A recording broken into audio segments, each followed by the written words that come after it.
Welcome back to the Deep Dive. Today we're going way back in time Way back. to explore the Neolithic Revolution in India. Oh, cool. So, picture the Indian subcontinent thousands of years ago, Okay. before, the big cities and empires. Right? We're going to kind of uncover how people transitioned from nomadic hunter-gatherers Yeah, wow. to settled farmers. It's a really big shift that basically set the stage for, the India we know today. Yeah, it's a really fascinating transformation. We're not just talking about like farming techniques, right? It's Yeah. like a complete lifestyle change, social structures, even like their spiritual beliefs. It's crazy how, something that happened so long ago still has an impact on modern India.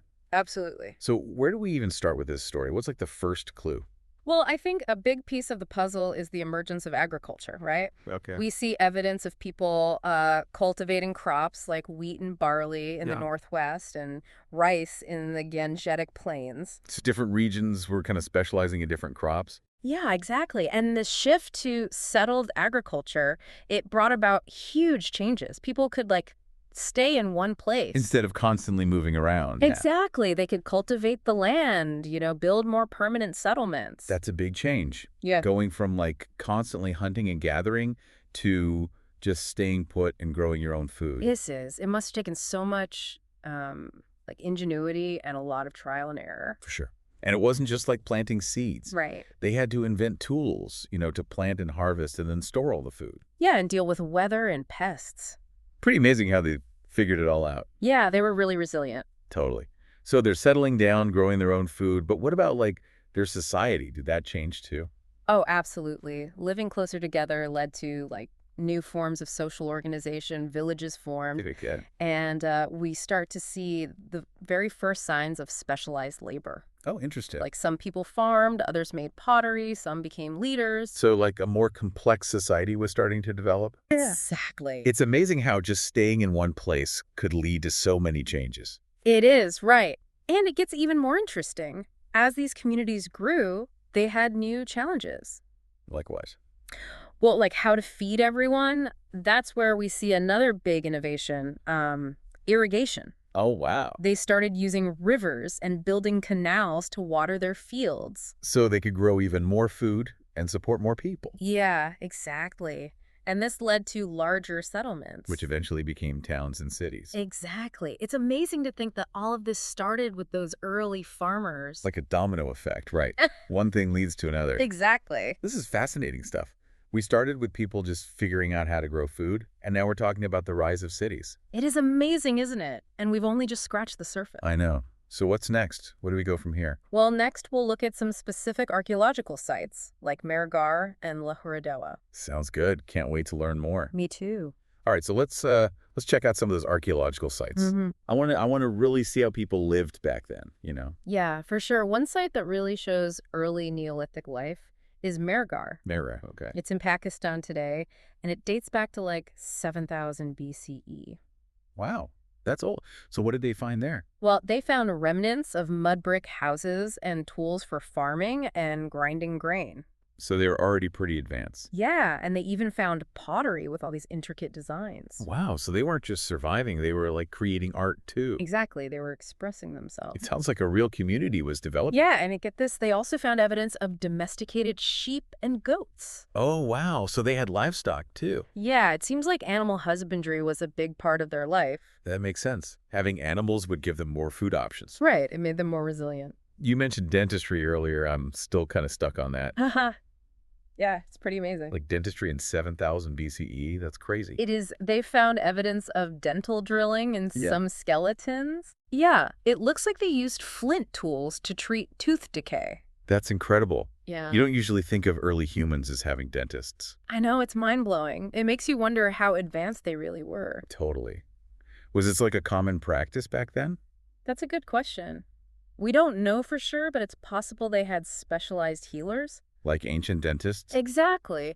It just shows how much we still have to learn about these early settlements. There's like a puzzle trying to piece together their life. Yeah, it really is. So Mehrgarh gives us a glimpse of life in northwest India. What about other regions? Oh yeah, there's another important site called Lahore. Lahore Day? Okay. It's in the Gangetic Plains, and it's super important because it shows early rice cultivation. Oh, wow. So rice was a staple crop there. Yeah, just like wheat and barley were in the Northwest. It seems like different parts of India were developing agriculture independently. Yeah, exactly. They were adapting to their local environments. That's smart, using what they had available. Right, but adapting isn't always easy. What were some of the challenges they faced? Well, the weather was a big one. Imagine relying on monsoons for your crops. Yeah, a bad monsoon could be disastrous. Exactly. They had to figure out ways to deal with droughts and stuff. Like storing extra grain or finding drought-resistant crops. Yeah, they had to be prepared. And I bet pests were a problem, too. Oh, absolutely. Protecting their crops from insects and animals would have been a constant battle. They probably had all sorts of tricks up their sleeves. Yeah, like natural pesticides and maybe even early forms of pest control using animals. It's interesting how all these innovations are connected. Yeah, it wasn't just about farming. It affected their whole way of life. Their social structures, their beliefs, wow, everything. Right. It laid the foundation for Indian civilization as we know it. Wow. We started with simple farming, and now we're talking about the foundations of a civilization. I know, it's amazing. And we're just getting started. I can't wait to learn more. What else can you tell us about these early settlements? Well, next we can explore how they organized themselves and how their societies actually functioned. Okay, let's do it. Yeah. Okay, so we talked about like the practical stuff, farming, building, Right. even dentistry. Right. But I'm curious about like the social side of things. How did all this change their, social structures and maybe even their beliefs? That's a great question.